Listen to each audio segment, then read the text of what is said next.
আবদারকিত লাশের জানাজা সিরাজুল ইসলামের জানাজা অনুষ্ঠিত হতে যাচ্ছে রামকৃষ্ণপুর হাই স্কুল মাঠে।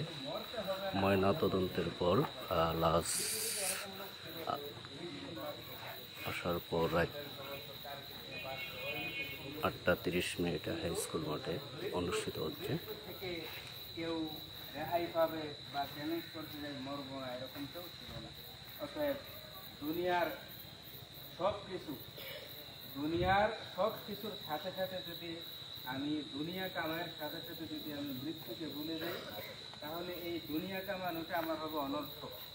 পক্ষান্তরে যদি আল্লাহ পাক দুনিয়াতে যতদিনই আমাকে হায়াত রাখবেন, হায়াত দিয়েছেন, যদি আমি দুনিয়াতে থেকে মৃত্যুকে স্মরণ করি, আমি যদি কোটিপতিও হই, এখানে কোনো নিষেধ নেই শরীয়তে যে ধনী হতে পারবে না। আপনি যদি একজন মুসলমান ইমানদার আপনার টাকা বেশি আছে, যদি মৃত্যুকে স্মরণ করেন, আল্লাহকে ভয় করেন, অন্তরে আল্লাহ থাকে, তাহলে আপনার টাকা দ্বারা মুসলমান ইসলাম জাতি উপকার হবে, এটারও দরকার আছে। এখন আপনি টাকা ইনকাম করে হালাল পথে যদি খরচ করেন, মৃত্যুকে ভয় করেন, আল্লাহ তাআলাকে স্মরণ করেন, তো এই টাকাও আপনার জন্য নাজাতের কারণ হতে পারে। অতএব দুনিয়া কামাই সমস্যা নেই, আমরা যে যতবারে হালাল ভাবে দুনিয়া কামাই, সাথে সাথে আমরা আখেরাতেরও কি করতে হবে, একটু ফিকির করতে হবে। কারণ আখেরাত ভুলে গেলে চলবে না। মৃত্যুটা কেমন, মৃত্যুটা কত দূরে। একবার রাসূলুল্লাহ সাল্লাল্লাহু আলাইহি ওয়াসাল্লাম সাহাবায়ে কেরামদেরকে জিজ্ঞাসা করতেছে নামাজের পরে, সালাম ফিরায়, আচ্ছা বলো তো দেখি মৃত্যুটা কেমন দূরে। এক সাহাবী বলতেছে যে ইয়া রাসূলুল্লাহ, এখন তো নামাজ পড়লাম, পরবর্তী ওয়াক্তের নামাজ আবার মসজিদে এসে পড়তে পারবো কিনা আমার কোনো জানা নাই। আরেক সাহাবী বলতেছে যে ইয়া রাসূলুল্লাহ, নামাজ শেষ করলাম, মসজিদ থেকে বের হতে পারবো কিনা জানা নাই, ইত্যাদি। রাসূল সাল্লাল্লাহু আলাইহি সাল্লাম বললেন যে তোমরা মৃত্যুকে এত দূরে মনে করো, অথচ মৃত্যু কত কাছে জানো?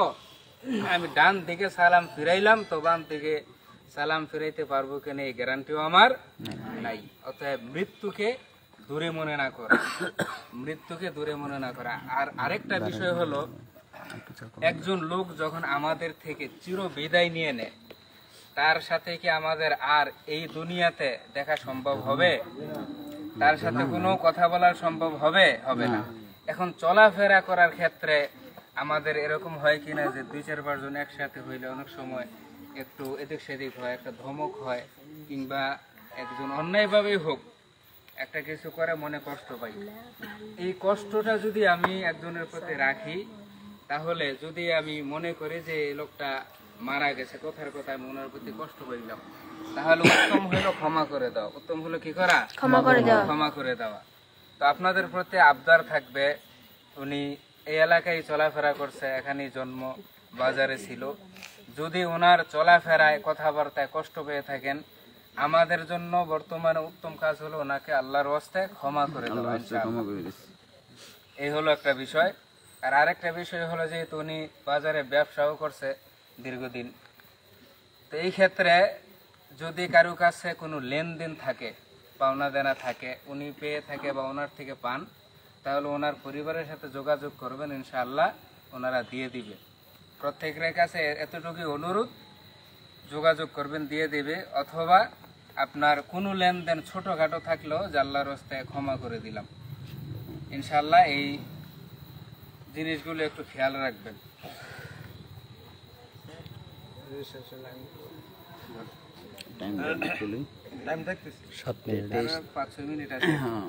আসসালামু আলাইকুম ওয়া রাহমাতুল্লাহ।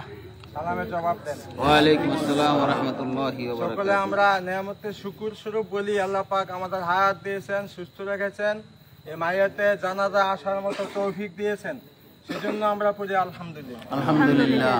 তো ভাই পূর্ববর্তী বক্তা বলে গেছেন, দুনিয়া থাকবার জায়গা না, সবার জন্যই। তা আমরাও চলে যাব, আমরা মুসাফির, হাম সব হায় মুসাফির হায়, আখের মদের ঠিকানা, কুই আগে কুই পিছে, কবর দেশে রওয়ানা। এটা মাফতাই কুলো নাফসিন, প্রত্যেকটা নফস বা আত্মাকে মৃত্যু স্বাদ গ্রহণ করতে হবে। যাই হোক, এবার সিরাজ ভাই দুনিয়া থেকে বিদায় হয়ে গেছেন। ওনার বড় ছেলে টুটুল আমাদেরই ছাত্র, একটা মেয়ে আর 2জন ছেলে, 3জন সন্তান, স্ত্রী পুত্র ভাই ব্রাদার রেখে গেছেন।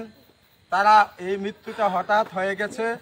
আমরা দোয়া করি আল্লাহ পাক যেন যে পরিমাণ নেক দিলে সিরাজুল ইসলাম জান্নাতি হবে, যে পরিমাণ ক্ষমা করলে উনি জান্নাতি হবে, সেই পরিমাণ নেক দান করে ওনার আমল নামায় গুনাহ মাফ করে আল্লাহ পাক যেন এখনো ওনাকে জান্নাতে মেহমান বানায়া দেয়। আমরা বলি আল্লাহুম্মা আমিন। এই যুবকেরা বলো, কারণ সিরাজুল ইসলাম বারবার পৃথিবীতে আসবে না, মন থেকে দিল থেকে বলি আল্লাহুম্মা আমিন। তাদের এই সুখ যেন আল্লাহ পাক শক্তিতে পরিণত করে, এই বাচ্চাদের জন্য ধৈর্য ধরে দোয়া করতে পারে বাপের জন্য। আমরাও সমাজবাসী হিসাবে, ও যখন টুটুল 6-এ পড়ে তখন থেকেই ওনার আমার সাথে আন্তরিকতা, এবং আমি একদিনও মনে হয় না যে উনি সামনে পড়লে আমার সালাম মিস হয়েছে। মনে করছে আমার ছেলের স্যার, আমারও যেমন স্যার এরকম মনে করছে, বা মুরব্বী হিসেবে সালামটা দিত। তা আমি খাস করে দোয়া করি, আপনারাও আছেন, কার হাতটা, কার মনটা, কার আমিনটা আল্লাহ পাক কবুল করে বলা যায় না। তা আমরা দোয়াই করবো, জানা যায়। আর যে কথাগুলো বলার হুজুর পূর্বে বলে গেছেন, আমি বাড়াবাড়ি করব না, যথাসময়ে জানাতে হবে ইনশাআল্লাহ। দুনিয়া কামাই হবে হাত দ্বারা, চাকরি ব্যবসা সবকিছু, কৃষিকাজ, কিন্তু জান্নাত পরকাল কামাই হবে দিল দ্বারা, নেক আমল দ্বারা। আমরা যেন নেক আমল করি বেশি বেশি, আল্লাহ পাক যেন আমাদেরকে নেককারদের অন্তর্ভুক্ত করে দেন সকলকে, বলি আল্লাহুম্মা আমিন। বেশি বেশি নেক কাজ করি, কামাইয়ের সাথে, কথার সাথে, কাজের সাথে হালাল হারামের তমিজ রেখা চলি, 5 ওয়াক্ত নামাজ পড়ি, মা বাবা যাদের আছে তাদের সেবা করি। মা বাবার জন্য প্রধান হকটা হচ্ছে নেশাই শরীফ হাদিস, আজমত সম্মান করা, দ্বিতীয়ত খেদমত যত্ন নেওয়া মা বাবার, তৃতীয়ত হচ্ছে মা বাবাকে হেফাজত দেখাশোনা করা, চতুর্থটা হচ্ছে ইয়াউদা মারদা, তার জন্য দোয়া করা, থাক দুনিয়াতে থাক কবরে, থাক দেশে থাক বিদেশে, আমি থাকি প্রবাসে, মা থাকে দেশে, বাবা থাকে দেশে, তাদের জন্য যেন আমরা সব সময় দোয়া করি। মুনাজাতমূলক আলোক ক্লাস 6-এর বই আছে 3টা, তার মধ্যে এটা একটা প্রথম মুনাজাতমূলক আয়াত দিছে 6-এর ইসলাম ধর্ম বইয়ে, সেটা হলো রাব্বির হামহুমা কামা রাব্বায়ানি সগীরা।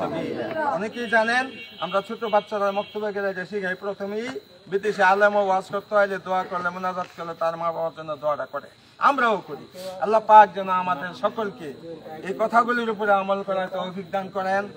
আমরা যেন শেষ করি, আমরা যেন এই পরকালের এবং কবরের পুঁজি নিয়ে যাইতে পারি, আমাকে সহ সবাই বলি আল্লাহুম্মা আমিন। টাইম যেটা আছে দোয়া টোয়া করে তো টাইম যাবো। আর কিছু কথা নাই, এখন আমাদের পরিবারের পক্ষ থেকে হুজুর তো বলছে, হ্যাঁ দোয়া চাই, দোয়া করি, ভুল ভ্রান্তি ক্ষমা সুন্দর দৃষ্টিতে দেখবেন, আর মায়ের জন্য দোয়া করবেন, আল্লাহ ওনাকে জান্নাতের মেহমান বানায় কবুল করুন। আল্লাহুম্মা আমিন। ওয়া আখির দাওয়ানা আলহামদুলিল্লাহি রাব্বিল আলামিন।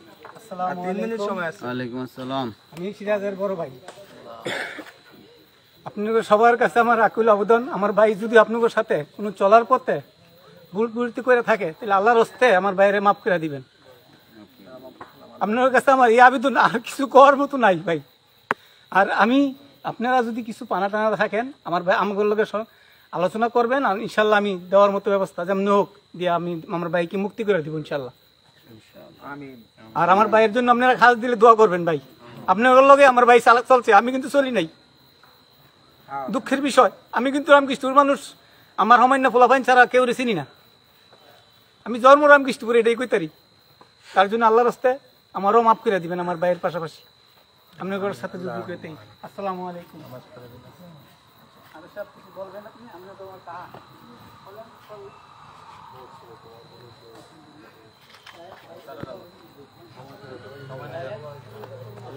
সবাই আমাকে ক্ষমা করে দিবেন, চলার পথে শেষ সময় আর কোনোদিন দেখা হবে না। আল্লাহর রাস্তে আমরা সবাই ওনাকে ক্ষমা করে দিই।